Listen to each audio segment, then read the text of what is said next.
Allez, on revient sur Mamdani, là. On n'a pas que ça à foutre, là. Faut être sérieux un peu dans la vie. Alors, 2 éléments. Comment est-ce que Mamdani est musulman et il fait ça? Zahran Mamdani marche la 57e Pride annuelle de New York City, Fighting for Queer New Yorkers. Et donc, les gens s'énervent. Il y a 33 000 likes pour dire mais c'est pas possible, c'est un musulman, pourquoi il soutient la Pride? En un sens, moi, il me donne une bonne image. C'est-à-dire que lui, il s'en fout. Il est musulman et il dit les gens font ce qu'ils veulent et au contraire, je suis le maire, donc je les soutiens, je m'en bats les couilles. Donc, il y a 2 éléments. Soit il est cynique, donc il prétend être musulman alors qu'il s'en bat les couilles, c'est juste électoral. Soit il est sincère, et ça, je peux tout à fait le comprendre parce que j'étais sincère aussi quand j'étais musulman. Mais ils disaient, t'es homo et je m'en bats les couilles. On te disait, oui, mais Allah, il dit que. Je disais, mais Allah, il ferme sa gueule, tu vois. Donc, il peut aussi être comme ça. Ou, troisièmement, il est musulman d'une autre religion, genre pas un islam sunnite ni un islam chiite, qui fait que il peut se permettre ça. Voilà. Des gens, ils disent c'est de la tariqa. Et un autre élément, j'ai une interview de Mamdani où les gens disent Israël est un État juif, c'est dans sa charte. Est-ce que vous soutenez ça? Moi, je suis contre le fait qu'il y ait un État religieux, que ce soit juif, chrétien, musulman ou autre, ou scientologue ou témoin de Jéhovah. Mamdani dit j'ai dit ça plusieurs fois et je le répète, je soutiens l'État d'Israël comme un État avec des droits égaux, car il demande en tant qu'État juif. Et Mamdani dit je pense que tout pays qui privilégie une religion sur une autre, je ne peux pas le soutenir, que ce soit Israël ou l'Arabie Saoudite ou ailleurs. Et ça, je trouve ça très noble, c'est exactement ce que je dis moi. Il n'y a pas de privilège religieux.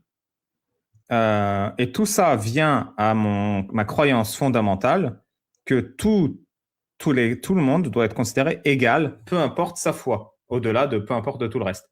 Et donc, il a vraiment ma mentalité. C'est-à-dire que moi, je dis la même chose. Je dis Israël, l'avantage d'Israël, c'est que c'est une démocratie ou quelque chose qui tend vers la démocratie au Moyen-Orient. Et c'est le seul État au Moyen-Orient qui considère tous les êtres humains comme plus ou moins égaux et avec des droits et avec une dignité. C'est-à-dire que si vous êtes en Jordanie ou en Syrie, après la Syrie est beaucoup en train de changer, ou en Arabie Saoudite, selon qui vous êtes, vos droits et votre dignité ne sont pas respectés pareil. C'est-à-dire qu'à Israël, tu peux porter plainte contre l'État. En Arabie Saoudite, tu ne peux pas porter plainte contre l'État. En Syrie, tu ne peux pas porter plainte contre l'État. En Irak, tu ne peux pas. Donc, il y a, même si ce n'est pas idéal, comme la France, ce n'est pas idéal, il y a une recherche de tout le monde est égal devant la loi. Et cet effort, moi, je le veux pour tous les pays arabes aussi. Pas seulement Israël. Je veux pour tout le Moyen-Orient, je veux pour toute l'Afrique, je veux pour toute l'Asie. Et c'est en ça que je soutiens Israël. Mais en tant qu'État juif, je m'en bats les couilles. Au contraire, je suis contre l'idée qu'une secte ait le pouvoir à niveau d'un État. Que ce soit le Vatican, que ce soit l'Arabie Saoudite, que ce soit Israël, que ce soit partout sur Terre. Et donc, je me retrouve dans le discours de Mamdani. Et d'ailleurs, ça va choquer beaucoup de gens, parce qu'il y a 2 mois, je disais Mamdani, c'est un trou du cul au vu de ce que j'entendais de sa part. Et d'ailleurs, c'est pour ça qu'Hélène a arrêté de me parler, entre autres. Mais non, là, il a raison, donc je dis qu'il a raison et je pense exactement comme lui. Et après, je ne sais pas s'il le pense sincèrement. Moi non plus, vous ne savez pas si je le pense sincèrement. Mais je trouve que c'est vrai cette phrase. Ma croyance fondamentale, ma croyance, ma foi, c'est qu'on doit tous être considérés de manière égale, peu importe qui on est, peu importe ce qu'on croit, peu importe ce qu'on pense. Ok, elle veut pas. Non, c'est parce que j'arrivais pas à démute. Non, T'inquiète. Et du coup, mais comme, faut pas que trop je suce Mamdani si on va croire que je suis LFI.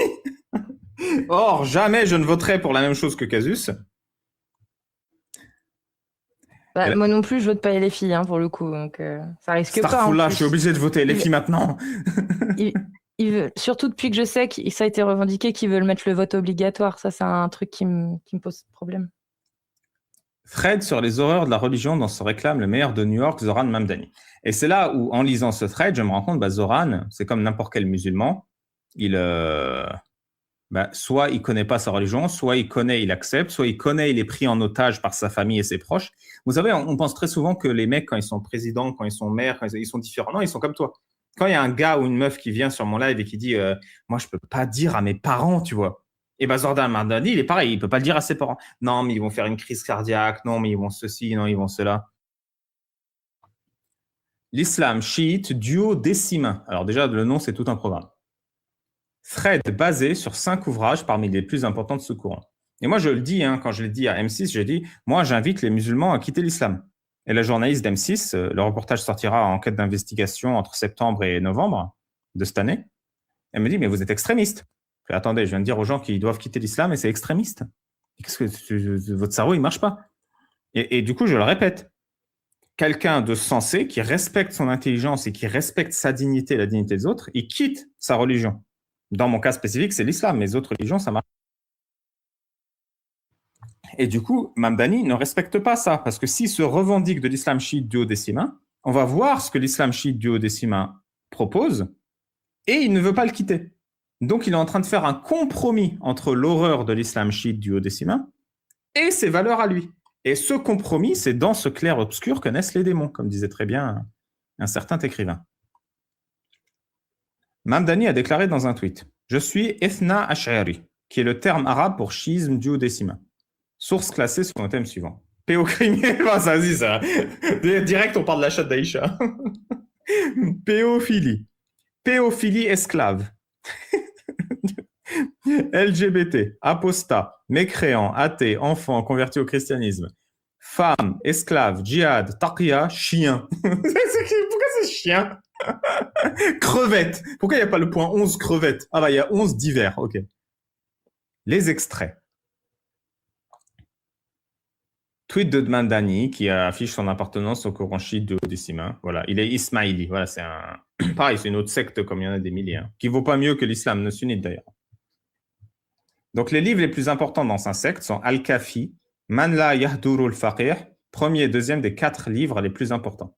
Al-Amali al-Khisal et Uyun Akhdar al-Rida, qui ne font pas partie des 4 livres, mais qui sont très importants. Donc c'est les 5 ouvrages qu'on va utiliser. Got mad love for my Ismaili, but I'm actually Ethna Ash'ari. Voilà. Ça, c'est son tweet qui explique qu'effectivement, il est Ethna. Ah, ça va, Jack, t'es dans le chat? Tu veux monter? Si tu veux monter, n'hésite pas, fais une demande. T'es le bienvenu, comme toujours. La péophilie. Le messager d'Allah a dit l'âge à partir duquel le mari peut avoir des relations sexuelles avec son épouse est l'âge de 9 ans. Ah, du coup, là, c'est même pas un hadith, c'est Mohammed direct qui le dit. J'imagine le contexte.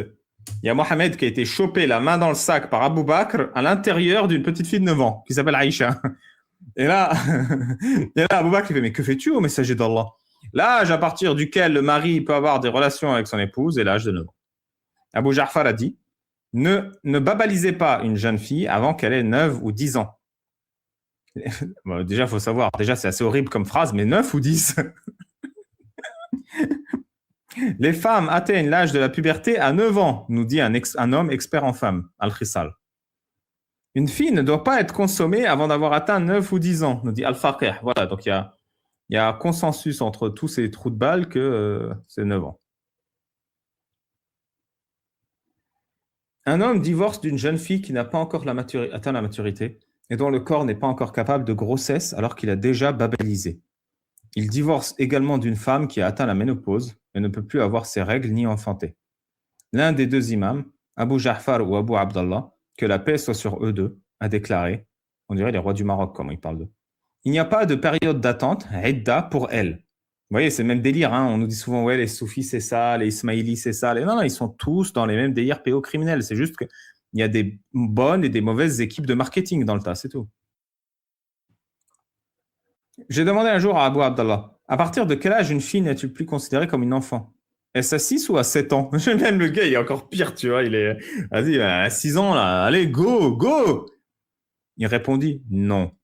Une fille de 9 ans n'est plus considérée comme une enfant, et tous les savants sont unanimes à ce point. Une fille de 9 ans est considérée comme mature, sauf en cas de faiblesse de sa raison. Sinon, dès qu'elle a 9 ans, elle devient pubère. Ici, je dois vous dire des trucs très importants, que ce soit dans l'islam asmaïli ou sunnite ou chiite.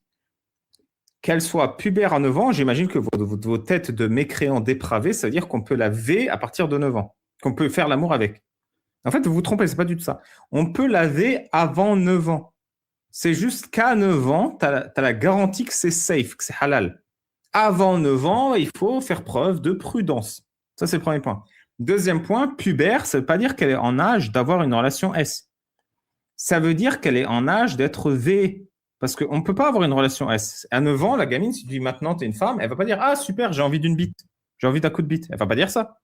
Non, 9 ans, c'est-à-dire qu'un homme qui la possède en tant qu'épouse peut faire ce qu'il veut avec sa teub. C'est ça que ça veut dire. C'est-à-dire que ces gars-là, ils sont détraqués. Avant 9 ans, c'est possible aussi. Et c'est un objet avec lequel on se fait plaisir jusqu'à 9 ans où vraiment là, vas-y, c'est une femme, tu peux plus me dire non. En gros, c'est ça. Mais si tu le fais avant et que les parents disent non, et on peut dire, attends, les parents ont dit non, elle n'a pas 9 ans, ça va. À partir de 9 ans, tu peux plus dire non. Et c'est ça que dit le droit sunnite aussi.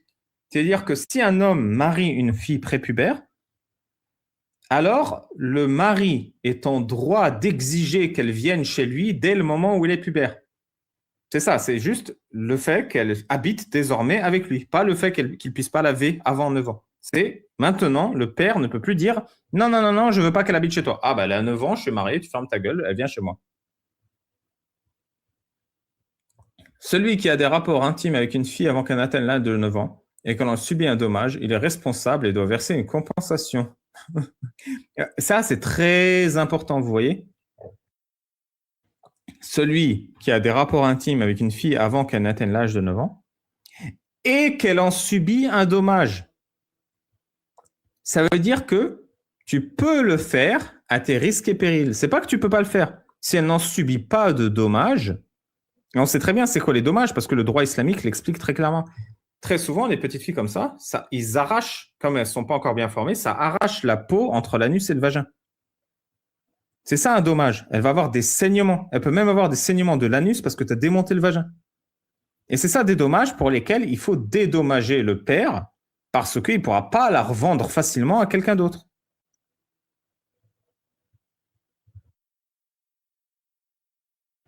Et c'est très important, c'est que c'est une compensation.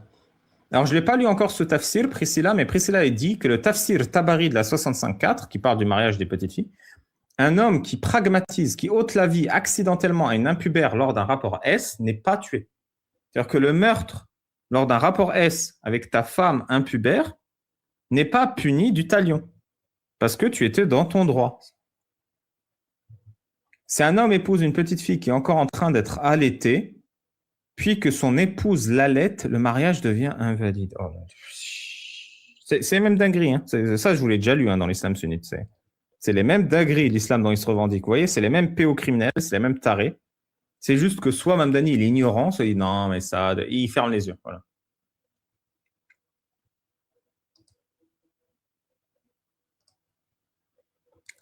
En fait, c'est pas si étonnant que ça parce qu'ils se basent sur les mêmes textes. C'est juste que sur les mêmes hadiths, c'est juste qu'ils sont pas référencés par les mêmes personnes. C'est-à-dire que les Sahih Bukhari, ça n'existe pas. Mais les mêmes Sahih, les mêmes textes sont nommés différemment. Donc Sahih, je sais pas les noms des savants justement et de ceux qui compilent les hadiths dans l'islam chiite, mais la base est la même en fait. Ils n'ont pas inventé des textes. Hein. Ils ont repris les mêmes chaînes de transmission, etc. Donc, c'est pas étonnant qu'il y ait la même chose. Ils ont le même Coran et les mêmes références. Après, c'est juste les compilateurs qui ne sont pas les mêmes. Les compilateurs. C'est ça, c'est une école juridique différente avec des gourous différents, quoi, c'est tout. Oups, j'ai pas remarqué que j'avais enlevé le texte. Je vais le remettre. Attends.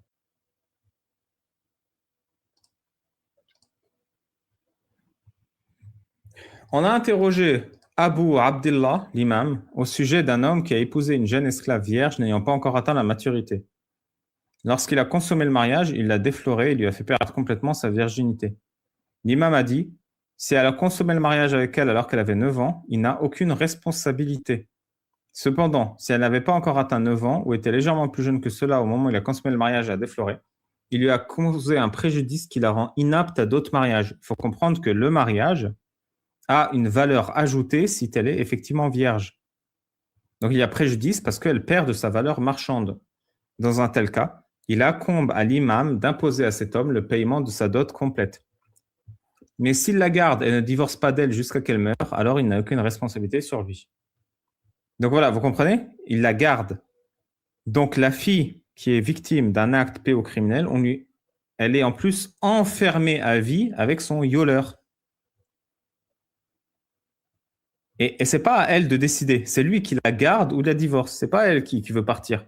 Alors qu'elle a subi même si on prend leur terme, la fille a subi un préjudice parce qu'elle a été V avant d'avoir 9 ans, selon leurs règles de 9 ans.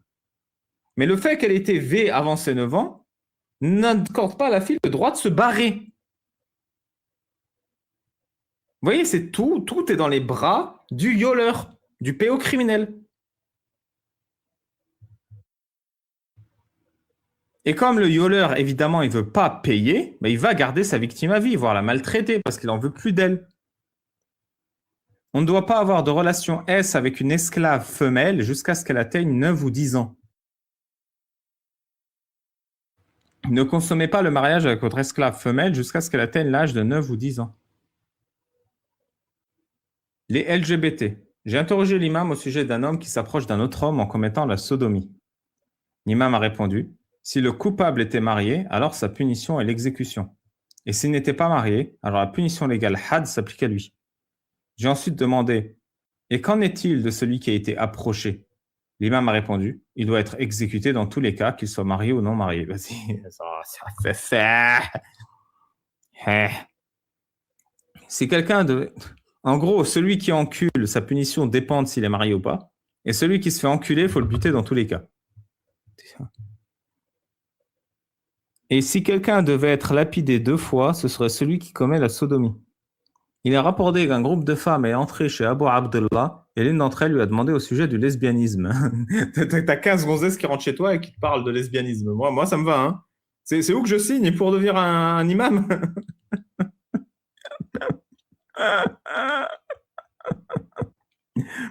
L'imam a répondu. C'est déjà un peu ça. Hein. C'est juste que toi, c'est sur les réseaux, t'as rien compris. C'est vrai, je suis tellement à l'ouest, quoi. Ah non, me dites pas qu'il y a trop de pubs, là. Il y a une pub tous les 20 minutes sur YouTube, ça va, c'est totalement acceptable, cassez pas les couilles. C'est moins qu'à Lutèce. Non, c'est vrai, c'est une pub à fréquence moyenne toutes les 20 minutes. Si, je viens de vérifier.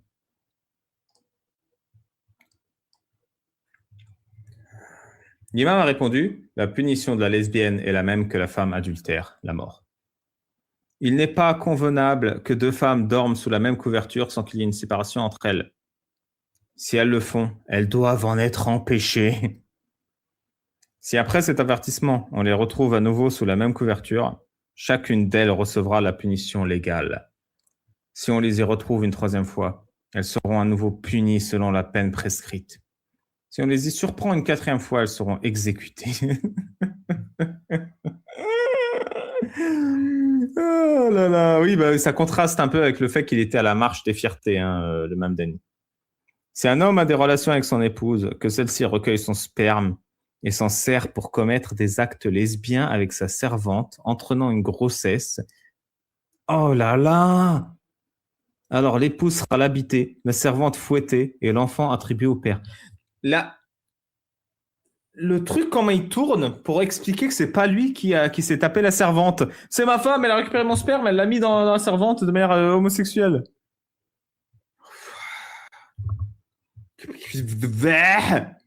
Et ça, c'est le plus grand intellectuel de la foi de Mamdani, hein, de l'islam ismaélite. Genre le mec, il s'est clairement tapé la servante, il n'était pas marié à la servante n'était pas une esclave, clairement il pense qu'avec sa bite, et il peut faire buter sa femme et fouetter sa servante pour s'en tirer à bon prix, parce qu'il a mis la servante enceinte. Genre vraiment, comment elle fait la femme pour prouver que c'est pas elle qui a mis le sperme dans la servante lors d'un acte lesbien? Comment elle se défend, la femme accusée de ça?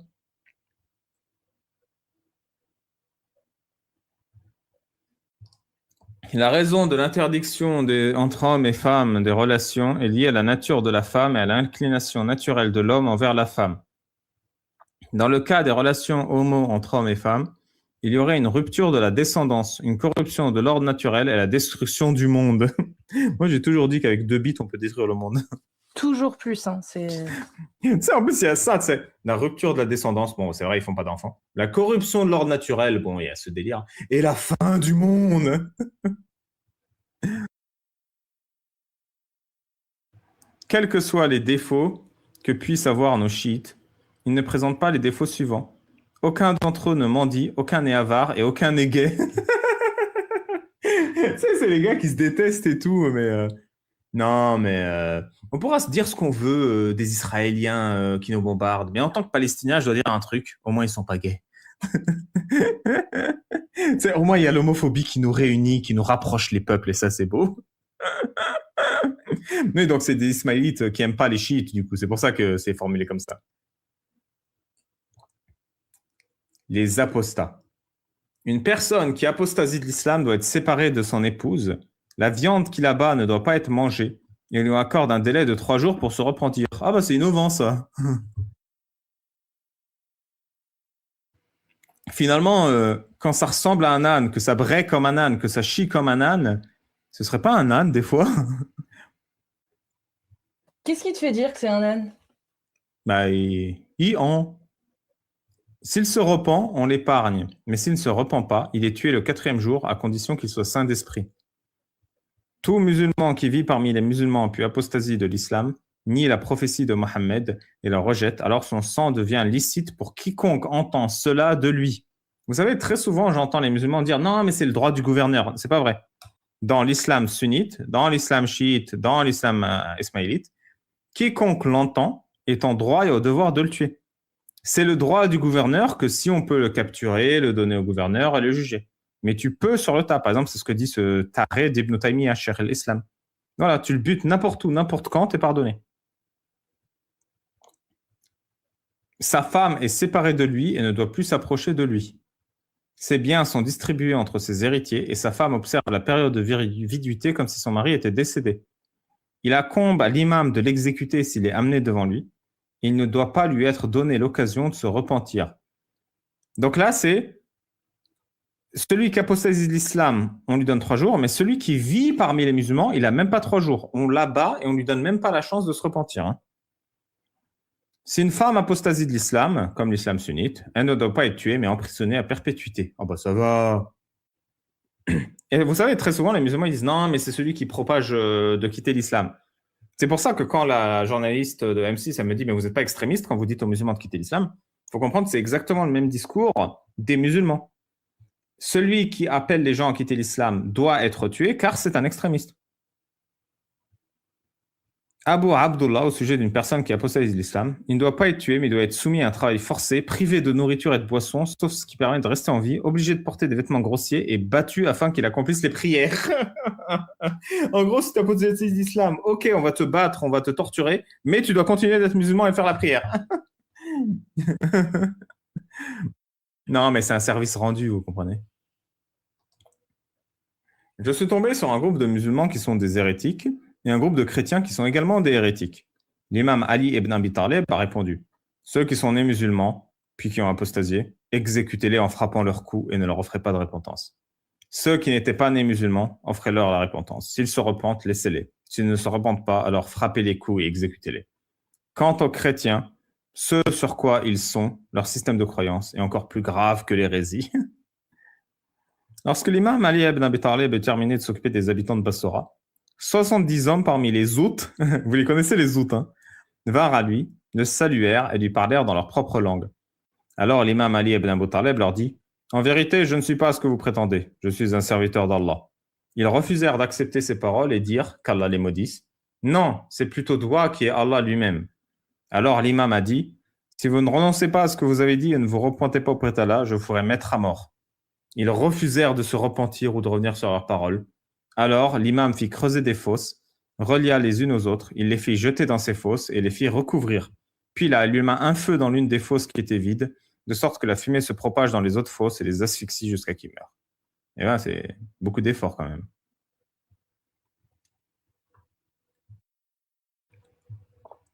Quiconque tue un serpent, c'est comme s'il avait tué un athée. Un homme parmi les musulmans se convertit au christianisme. C'est dégueulasse cette phrase. Envers les serpents et envers les athées. Hein. C'est incroyable. Non mais vraiment. Bon, bref, vas-y. Non mais c'est la haine des serpents en plus. Ils n'ont rien fait les gars. C'est pas parce qu'ils marchent sur leur ventre que c'est des criminels, tu vois. Un homme parmi les musulmans se convertit au christianisme. Il fut amené devant l'imam Ali ibn Abi Talib. L'imam l'invita à se repentir, mais il refusa. L'imam le saisit par les cheveux et dit « Piétinez-le » Alors tous les musulmans le piétinèrent jusqu'à qu'il meure. Les enfants des polythéistes seront avec leurs parents dans le feu, et les enfants des musulmans seront avec leurs parents au paradis. Ça, c'est le classique de la récompense collective et de la punition collective. Tu as commis le crime de mal choisir tes parents, hop, paradis, enfer. J'ai interrogé Abu Abdullah au sujet des enfants des politistes qui meurent avant d'atteindre l'âge de la responsabilité religieuse, c'est-à-dire 9 ans, l'âge où tu peux te faire violer par un musulman. L'imam répondit, ils sont mécréants et Allah sait mieux que quiconque ce qu'ils auraient fait. Ils entreront dans les mêmes demeures que leur père. J'adore, c'est que quand même, ils se mettent à la place d'Allah. Allah sait mieux, mais moi, je sais ce qui va leur arriver. Une autre raison derrière cela est que quiconque sous-estime Dieu et le châtiment divin est un athée. Ainsi, il devient impératif de le tuer et pour être devenu athée. Oui, les Ismaélites, c'est des malades comme les autres, hein, rien de spécial. Je n'ai pas vu des êtres aussi faibles dans la foi et déficients dans l'intelligence, capables de dominer davantage un homme raisonnable que vous, les femmes. Une femme aveugle, atteinte de vitiligo, atteinte de lèpre et une femme boiteuse peuvent être renvoyées et le contrat de mariage peut être annulé à cause de ça. Voilà, si tu commences à boiter, meuf, tu te casses.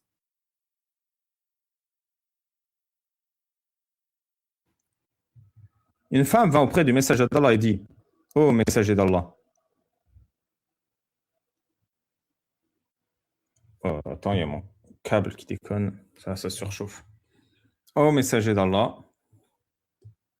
Quels sont les droits du mari sur son épouse ?» L'imam dit « Elle doit lui obéir et ne pas lui désobéir. Elle ne doit rien donner en aumône de sa maison sans sa permission. Elle ne doit pas observer de jeûne volontaire sans sa permission. » Ça, c'est important parce que le jeûne volontaire, tu peux pas baiser. Donc, une femme doit être disponible à la baise. C'est pour ça que le mari doit permettre « Ok, c'est bon, je te baise pas aujourd'hui. » Elle ne doit pas refuser de se donner à lui, même si elle se trouve sur le dos d'un chameau. Voilà, c'est ce que je disais, baiser partout. Elle ne doit pas sortir de sa maison sans sa permission, toujours disponible pour baiser. Si elle sort sans sa permission, les anges du ciel, les anges de la terre, les anges de la colère et les anges de la miséricorde la maudiront jusqu'à qu'elle retourne chez elle. Sale pute, rentre chez toi, sale pute. Nique ta mère, pourquoi t'es dehors, salope? Elle demande à au messager d'Allah, qui a le plus grand droit sur l'homme? Il répondit, ses parents. Et qui a le plus grand droit sur la femme? Son mari.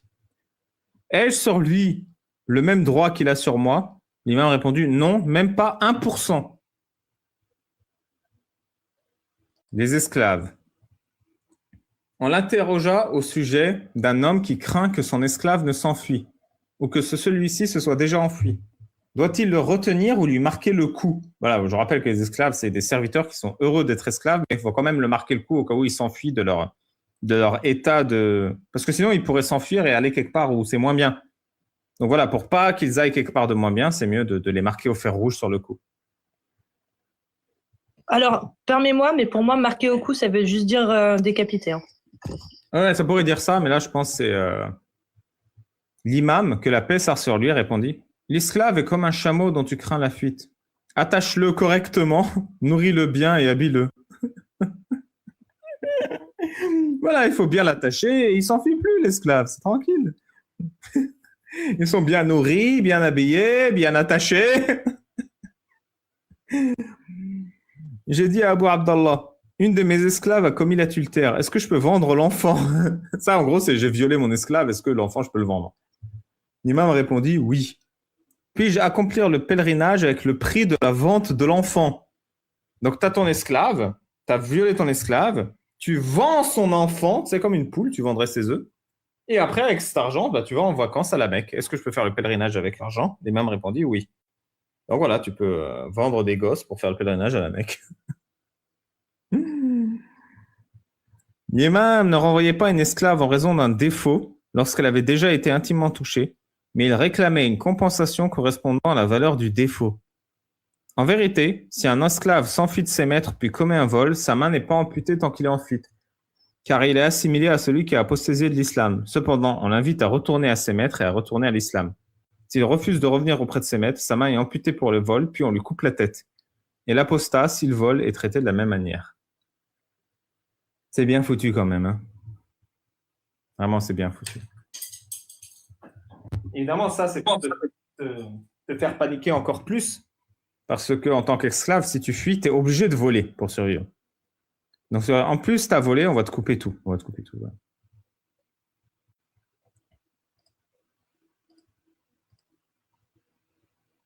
Il est permis à un père d'avoir des relations avec l'esclave de son fils, à condition que le fils n'ait pas de relation avec elle. Encore une fois, il n'y a pas de question posée à la femme. Hein.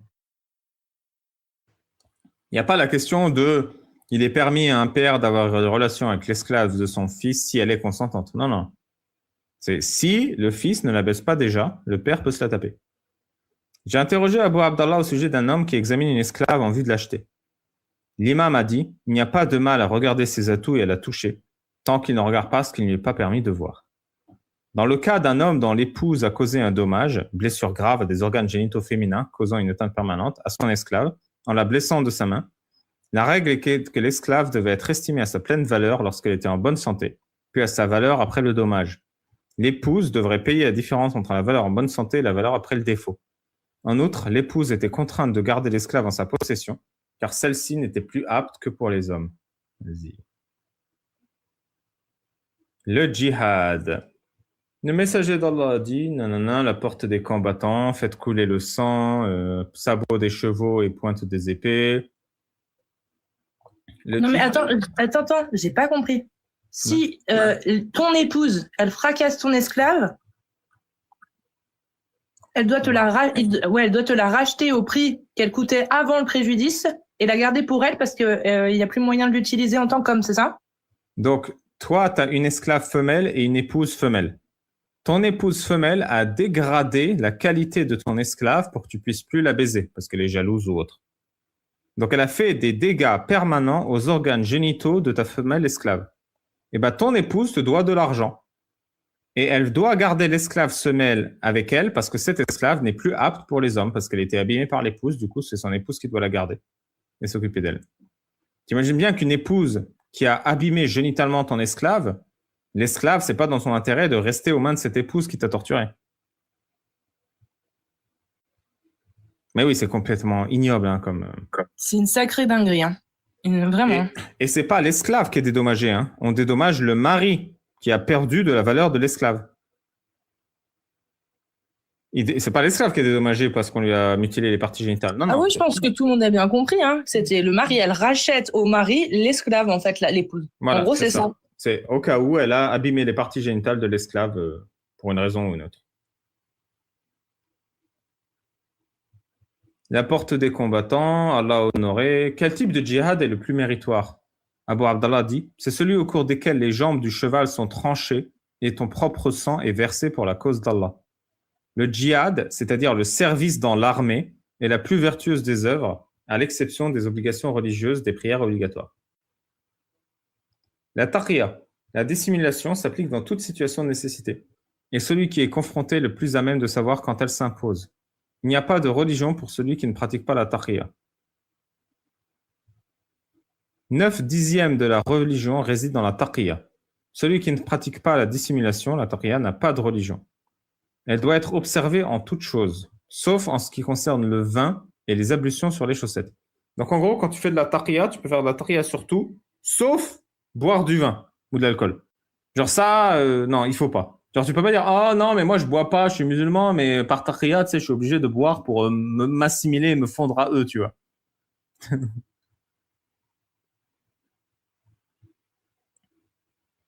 Et enfin, les chiens.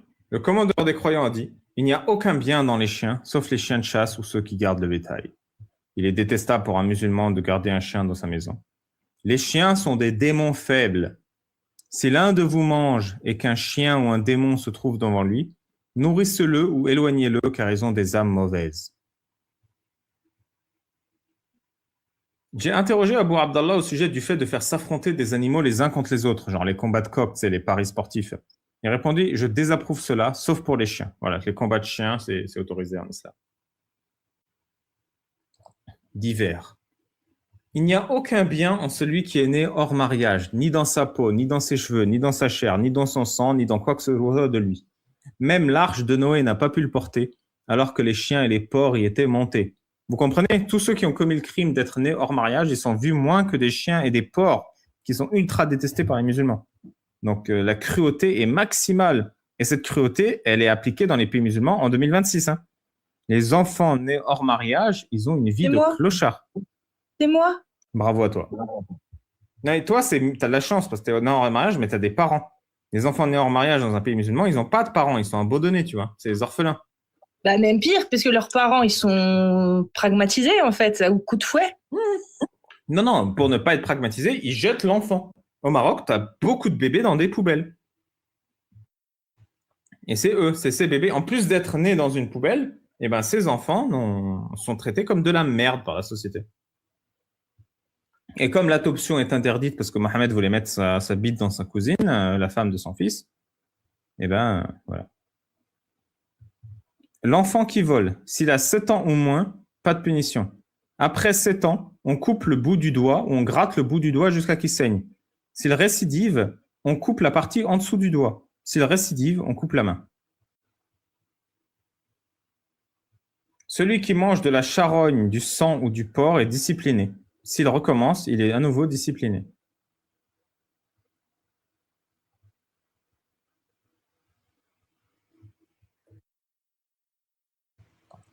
Dans le cas d'un homme qui épouse la femme d'un autre homme et que cette femme devait être lapidée et que l'homme devait recevoir la peine prescrite pour fornication, l'imam a dit, si j'avais su que tu étais conscient qu'elle était déjà mariée, je t'aurais écrasé la tête avec des pierres.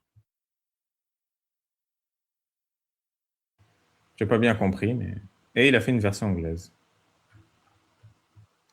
Voilà, le Fred de Roro. On va partager ça. Sacré Mamdani, hein. Le maire de New York.